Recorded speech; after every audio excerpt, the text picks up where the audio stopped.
The fifth best shortstop of the 1970s is Boston Red Sox Rick Burleson.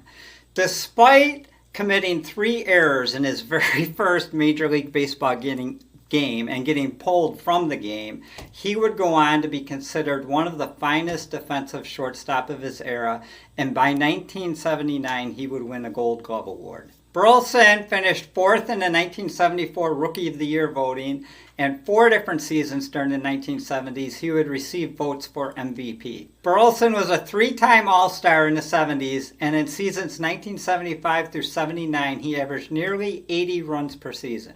He batted over .290 in both the 1976 and 77 seasons, and his batting average for the decade was a very respectable, for the position, .273. He was known to be a very intense player, and his teammate Bill Lee said that there's a lot of guys that don't like to lose, but Rick gets angry even when the score is tied. This is a little bit funny, but later in his career in 1981, with only 5 home runs and 33 RBIs for the season, he would win the Silver Slugger Award. And I only tell you that because I just want you to get a sense for how generally poor shortstops were at hitting the baseball during this era. Number 4, Dave Concepcion. As a 6-time All-Star and a 5-time Gold Glove winner during the decade, I really thought that he was going to finish up much higher on this list and possibly be in the number 1 spot. And I guess that just goes to show you how little I know and how much I underestimated the other shortstops during this decade. Helping the Big Red Machine to 5 National League pennants and 2 World Series championships, Concepcion hit over .285 times during the decade, including 1978 when he hit .301. He twice had 80 or more RBIs and scored 70 or more runs 4 different seasons. Surprisingly, Concepcion was originally drafted as a pitcher before later becoming one of the greatest fielding shortstops in Major League history. He and his eventual replacement, Hall of Famer Barry Larkin, share the record for most seasons played in a Cincinnati Reds uniform at 19. Dave Concepcion is a member of the Cincinnati Reds Hall of Fame. Number 3, Mark Bellinger was the best defensive shortstop of his era, and that by the time he retired, he had the highest fielding percentage of any American League shortstop ever. In the 1970s with the Baltimore Orioles, he won 7 Gold Glove Awards, and his fielding percentage was never lower than .97. And again, and unfortunately for Bellinger, he was one of the very worst hitters in Major League history. And I'm going to try to keep it positive for him by saying that he hit over .250 twice.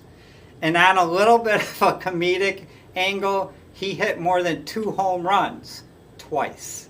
But just to give you an idea of how great of a fielder this guy was, despite his lousy hitting skills, 4 times during the 70s he received MVP votes.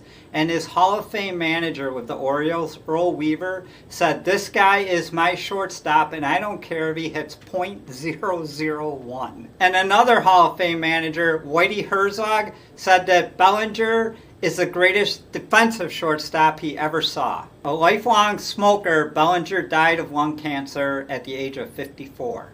The second best shortstop in the 1970s, and arguably the best hitting shortstop of the decade, Toby Harrah.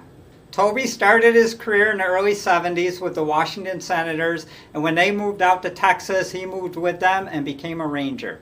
He hit 128 home runs in the 70s, had over 600 runs scored, 560 RBIs, and 170 stolen bases. Now, during the last 3 seasons of the 70s, Toby played a lot of third base, but he was by far predominantly a shortstop, definitely for the first 7 years of the 70s, and a little bit those last 3 years, the last one being with the Cleveland Indians. Actually, Toby's best season of his career was with the Indians in 1982 when he had 25 home runs, 100 runs scored, and 78 RBIs. In a 1986 game against the Baltimore Orioles, Toby Harrah would hit a grand slam off pitcher Ken Dixon.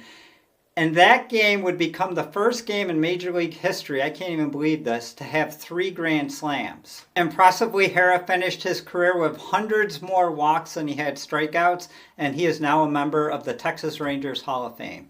Finally, the greatest shortstop from the 1970s is none other than Oakland A's great Bert Campaneris. Bert Campaneris received MVP votes in 5 different seasons, and he was also a 5-time All-Star. Despite only hitting 52 home runs during the entire decade, he hit 3 home runs during the 1973 postseason, helping the Oakland A's win the second of 3 consecutive World Series championships. Twice during the decade, he led the league in stolen bases, and his decade total for stolen bases was over 330. And 4 times during the decade, he had more than 80 runs scored, including 97 in 1970. For his career, he led the league in stolen bases 6 times, and when he retired, he was 7th on the all-time list. And my last piece of information for you is, ironically, because he only hit 79 career home runs, he is one of only 5 players in Major League history to hit 2 home runs in their Major League debut. And even more ironically, Bert Campaneris hit a home run on the very first Major League pitch that he ever saw.